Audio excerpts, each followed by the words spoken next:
There's a strange paradox at the heart of Switzerland.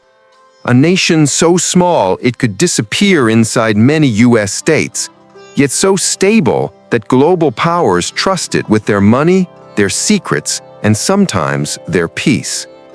And here's the counterintuitive truth. Switzerland's strength didn't come from mountains alone. It came from a centuries-long experiment in moral restraint, negotiated identity, and deliberate slowness. Today, we're not just studying a country.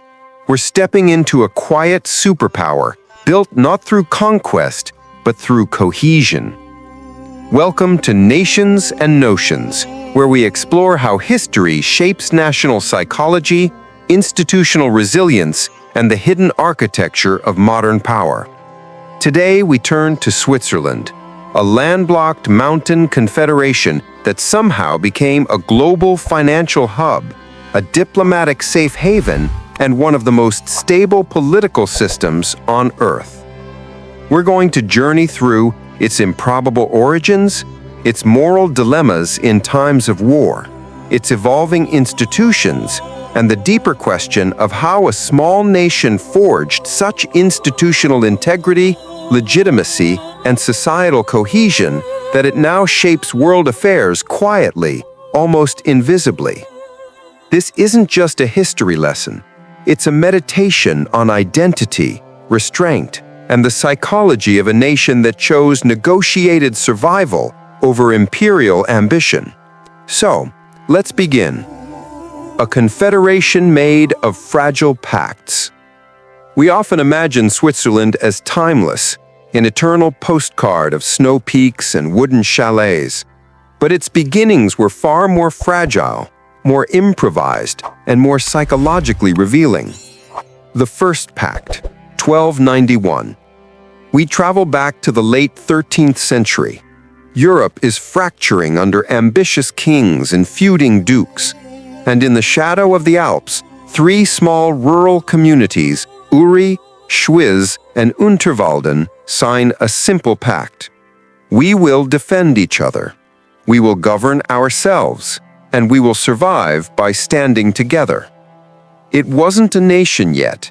It was a crisis alliance born of fear.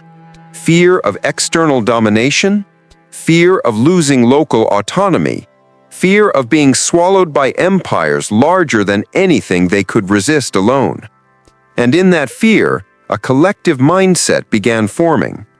We survive by cooperating, not conquering. The mountain psychology. As we move through this early period together, we start noticing something essential. Mountain geography shapes national psychology. In the Alps, villages were isolated, resources were limited, and no group could dominate the others for long.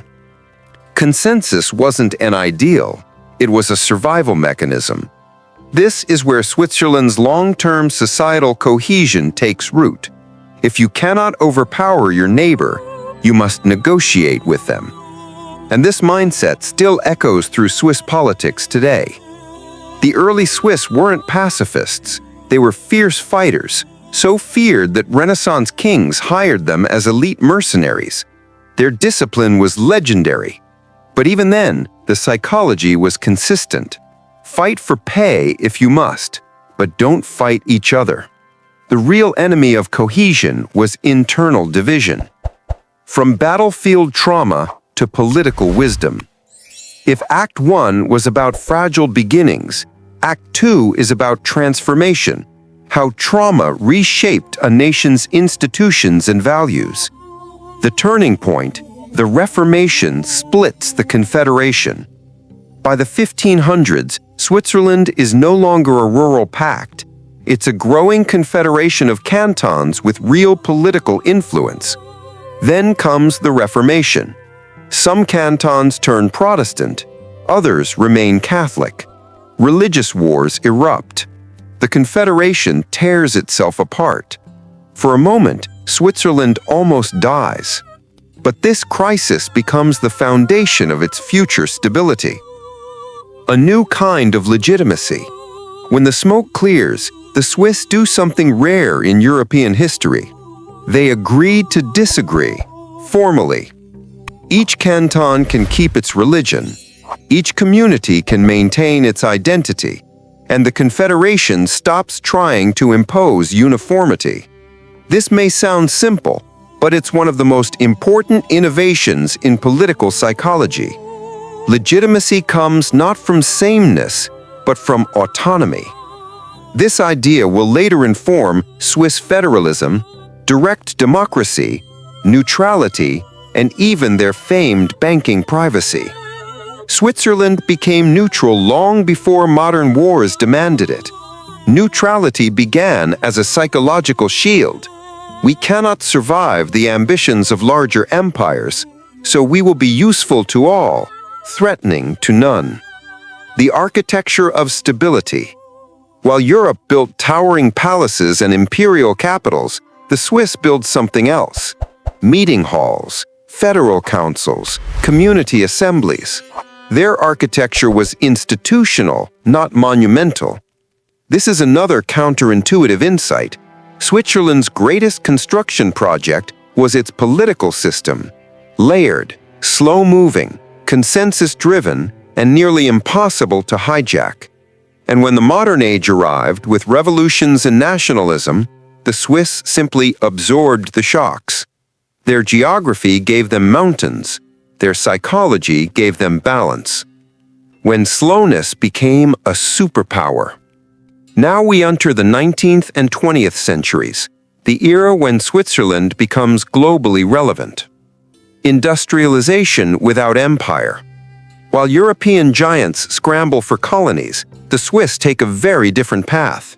They invest in precision engineering, watchmaking, pharmaceuticals, and banking.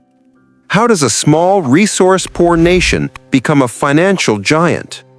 By offering something rare in Europe's age of volatility: predictability. And that predictability comes from centuries of negotiated governance.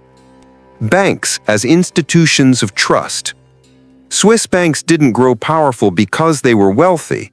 They grew powerful because they were trustworthy.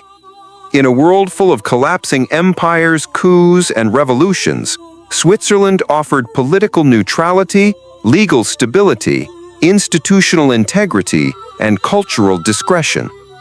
This is where we see the long arc of national psychology paying off. Consensus politics creates stability. Stability creates trust. Trust creates global relevance. Switzerland has not fought an international war since 1515, over 500 years, not due to luck, but due to strategic restraint. Railways, the new trade network. Switzerland also becomes a continental connector. Their railways, some of the most ambitious engineering projects of the era, turn the Alps from barriers into corridors. These railways link Northern Europe to Italy, France to Austria, and global trade lines through the continent. While landlocked, Switzerland becomes a crossroads, the human cost of neutrality. But neutrality isn't morally simple. During World Wars I and II, Switzerland walks a razor's edge, protecting refugees but also turning some away, defending its borders but also making compromises to survive, safeguarding democracy but also allowing morally complex financial transactions. Here we confront one of Switzerland's deepest dilemmas. What does neutrality demand, and what does it hide? A nation committed to self-preservation sometimes makes painful, flawed choices. And these choices still shape Switzerland's modern debates around memory, responsibility, and legitimacy. The quiet architecture of a super small power.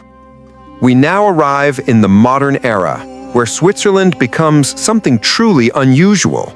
A tiny nation with global influence, without an army projection, without colonies, and without coercive power. Direct democracy, the slow power machine. Swiss citizens vote more often than almost anyone on Earth.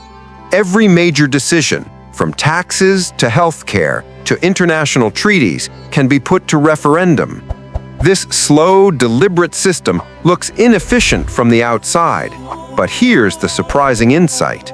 Slowness is Switzerland's engine of resilience. When decisions take time, tempers cool, interests align, and institutions strengthen rather than fracture. This creates one of the most stable political systems in history. Switzerland has 7 presidents at the same time. The Federal Council collectively governs the country, rotating ceremonial leadership yearly. This is political ego management at a national scale. Identity without uniformity. Switzerland has 4 national languages, 4 different cultural spheres, and countless local traditions. Yet it maintains extraordinary cohesion. Why? Because Swiss identity isn't ethnic, it isn't linguistic, it isn't religious. Swiss identity is behavioral. We are people who negotiate. We are people who compromise. We are people who protect the system because the system protects us. This creates remarkable institutional integrity. The quiet superpower of mediation. Today, Switzerland hosts international negotiations, shelters humanitarian organizations, anchors global finance, and mediates disputes between nations that cannot speak directly. And nations trust Switzerland precisely because it is small. Smallness becomes leverage, proof that its goals are cooperative, not competitive. Switzerland is one of the world's largest donors per capita to humanitarian causes, despite having no geopolitical ambitions, a power defined not by projection, but by service. What we can learn. The power of deliberate restraint. As we step back from this long journey through alpine valleys, medieval pacts, civil wars, engineering feats, and moral dilemmas, something becomes clear. Switzerland is not an accident of geography. It is an achievement of psychology. Its success emerges from national strength rooted in unity, not dominance, legitimacy built through local autonomy, institutional integrity forged through centuries of compromise, moral choices debated in public, not imposed from above, resilience strengthened by slowness and stability, crisis recovery through consensus instead of rupture, political psychology anchored in humility and shared responsibility, societal cohesion maintained by respecting difference, and a collective mindset shaped by mountains, remote, resilient, and interdependent. Switzerland teaches us a lesson that many larger powers struggle to accept. A nation doesn't need to dominate to matter. It needs to endure. And to endure, it must learn how to live with itself. In a world often fueled by speed, outrage, and zero-sum conflict, Switzerland stands as a quiet reminder.